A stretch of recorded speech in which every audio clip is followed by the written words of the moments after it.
Hey everybody, welcome to the game design and Flappy Bird session. So today you'll be making a game and we'll get to that in a second. But first, I want to introduce myself. I am Mr. Philip Peavy. I am a computer science teacher here at Paul Duke STEM High School. I also specialize in game design. On the screen, you can see my email and my teacher Instagram, and I'm also a big fan of Atlanta United. I love to go to their soccer games, and I also take my little nephew. I also have two students on this presentation as well, and I'll introduce them right now. First, we have Alondra. Hello everyone, I am Alondra Rashak Morales. It's quite the unique name. I'm from Guatemala and I am a junior in high school.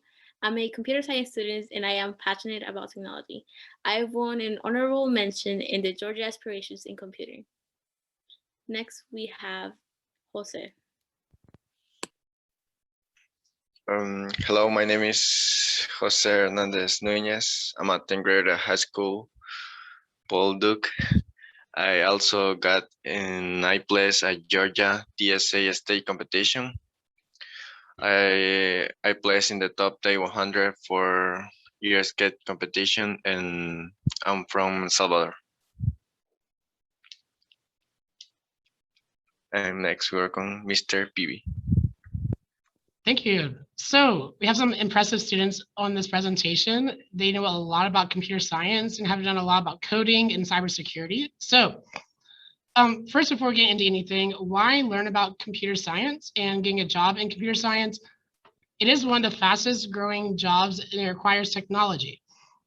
There's also some really good pay with it. So a lot of times you can get a starting salary of about $60,000. And you don't always need college as well. Also, it's not your typical job. You can work from home, you can work in an office, you can work at nights, you can work in the mornings, you can make your own schedule. So it also allows you to do a lot of things like even showing your creativity. So some types of jobs you can do in computer science. There's the business world. You can work in an office and make about that much money. There's making software and programming. There's cybersecurity, which you can make about a high amount with $98,000 as on average. And you deal with cybersecurity and data. And there's also creative ways. If you like to be creative, and that's what game design is, you can also be making a good amount of money and being able to make apps and games. So now Alondra is going to talk about Virtual Job Shadow. The Virtual Job Shadow, you can log into your eClass and go to Virtual Job Shadow, which is highlighted in yellow on the right side picture. And you can go there to learn more in depth about education, certifications, and how to get a job. Next up, Jose is going to talk about game design. So here are some fun ways and free, the best, to learn about game design and how to make games. So first we are Unit.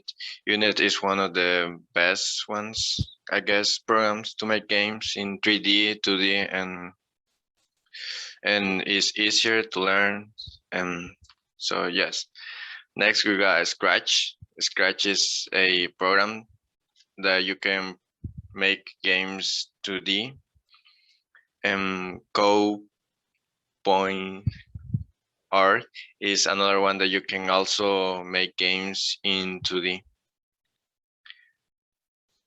And you can ask whatever you want about this in your school, how to help you. And you can also watch videos in YouTube to learn more. Next, I'm going to pass to Alondra. Flappy Bird.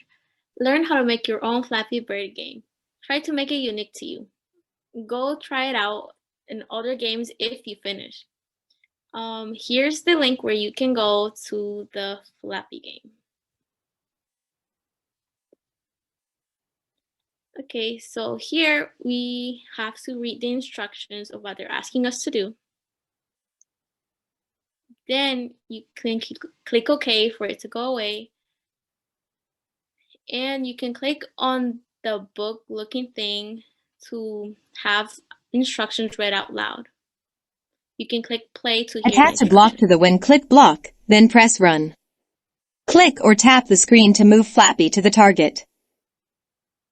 Click on the arrow to go back to the game. Then you can drag the flap block and attach it under where it says when click. Then you can click run to see the game, and you have to click many times to be able to make the bird go to the goal that we want that is up top. And you're done on the first lesson. Next, we have Jose explaining the second level.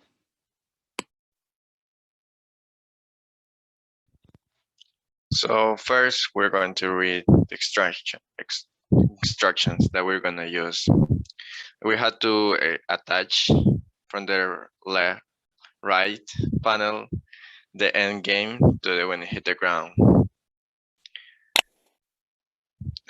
You hit run, and then you just don't click anything, and that's it.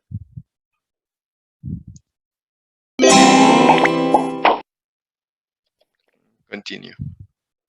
Thank you, Jose. So what you're going to do is you're going to keep going on in these lessons. So as it keeps going, it's going to get a little bit harder, and it's going to add a couple more things into your game.